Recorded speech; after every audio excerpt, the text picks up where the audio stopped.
They have shared the stage with some of the greatest rock bands around, Slaughter, Kix, and Quiet Riot. They have been tearing up the Utah and surrounding states club scene with their brand of unadulterated rock and roll since the release of their self-titled EP earlier this year. We are here with Utah's rising stars Frank Conte, Kevin Crocheron, Adam Norseth, and Jamie Sharp of the rock band As Is. For the last little while, our old guitar player Chris, who is also one of the founding members of the band, he has started his own entrepreneurship in a food truck business and has decided that he wants to pursue that.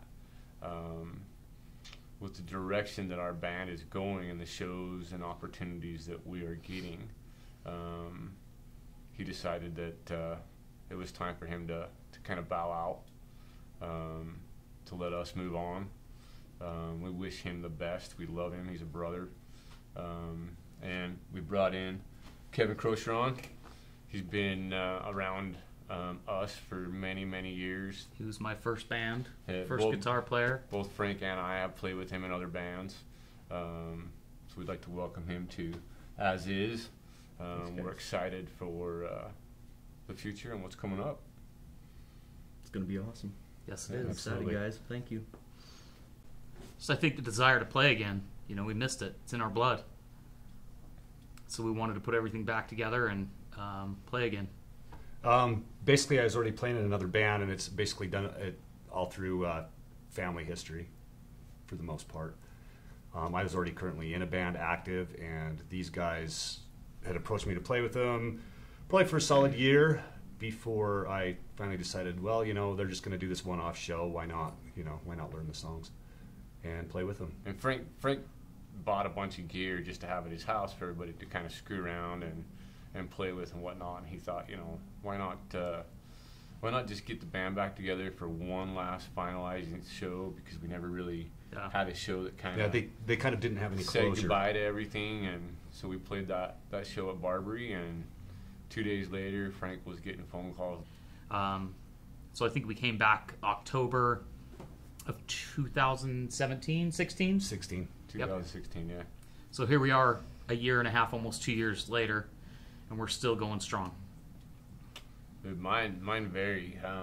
Mine go from Tommy Lee, Scott Rockenfield, all the way to Joey Jordanson. There's so many.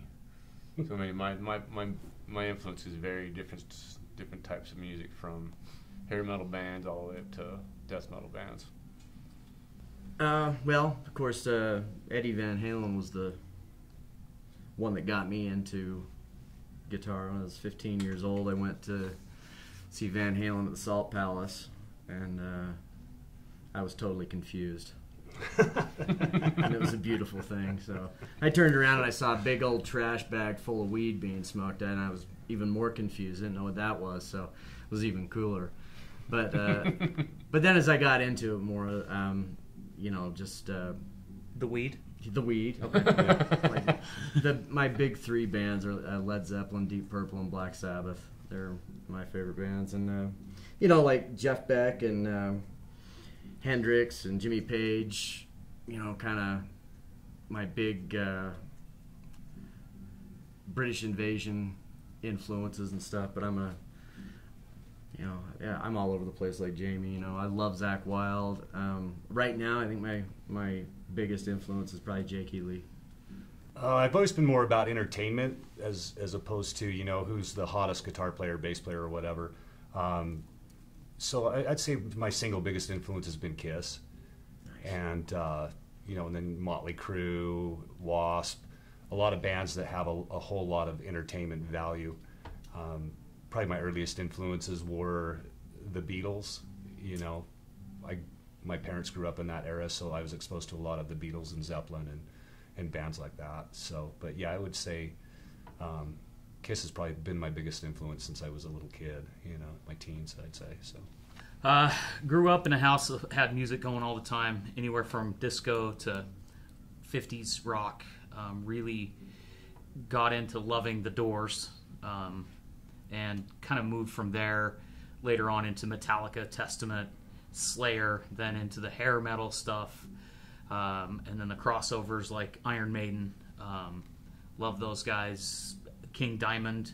My voice kind of came to its own when we started back in the 90s with Jamie, because he hits the drums so hard that when you're in practice you can't hear yourself. So I ended up kind of honing a almost yell that could get into a pretty decent range, and I could hold it there. So that's where it came from, really. There were a couple of songs on that EP that we had done years ago, and when we got Adam back in the band, they didn't change a whole lot, but they became better songs. They had a better rhythm to them and a better drive. I think Adam calls it being in the pocket. So we really in the pocket. We wanted to capture that because we thought they sounded better the second time around when we recorded them years ago. And then we had, we would sit down here and record before we would gig a lot. Not record, sorry, make new music. And we picked out a couple of good songs that we felt were pretty poignant to what's going on in our world today. And I don't know if that's inspiration or not, but Actually, Don't Bring Me Down was a warm-up bass line that Adam used to play on a regular basis, and we were just down here one day and Frank was running late and we started playing it, just kind of almost finalized the music side of it, and Frank got here and we played it for him and he was like, I love it. Yeah, it's one of those that you just pluck out of the air. Yeah. Yep, there it is. Just worked. So It's a kind of cool how it came about. great song. Man, we've got a lot of shows coming up. We're getting offers to play in Las Vegas, Idaho, possibly Colorado, but we do have a lot of local stuff lined up. A couple big ones. We have one on the 27th of July with Junkyard, Framing the Red, Ginger and the Gents. That's going to be pretty good show for us, I think. A couple of strong local bands in that one. But yeah, we're booked all the way into December. Boy, these questions. Paranoid, Black Sabbath, hands down.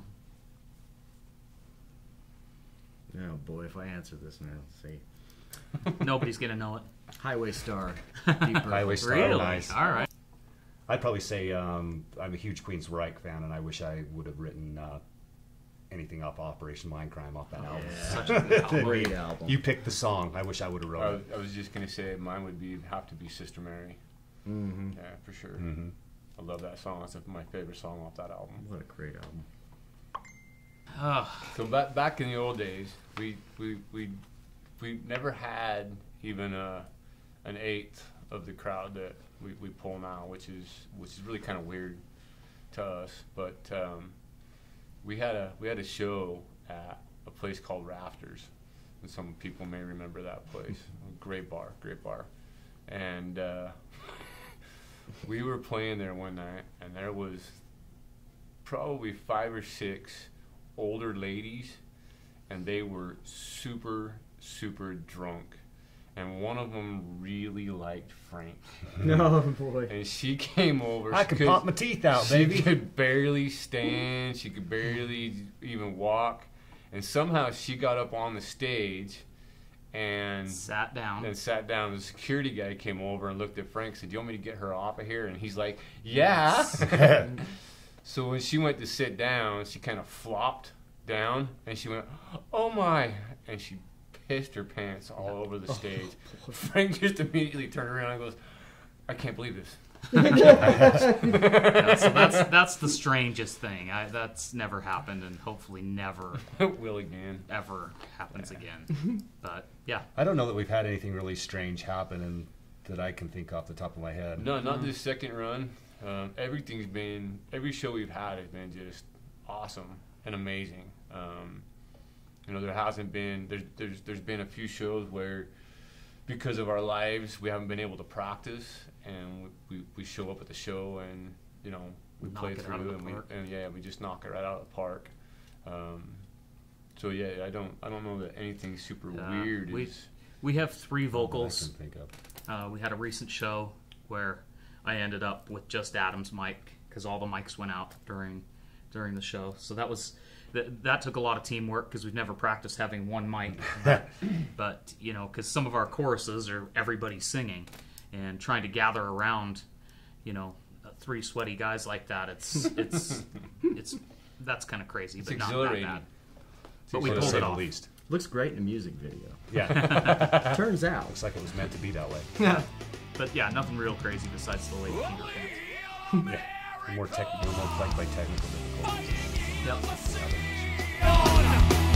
Only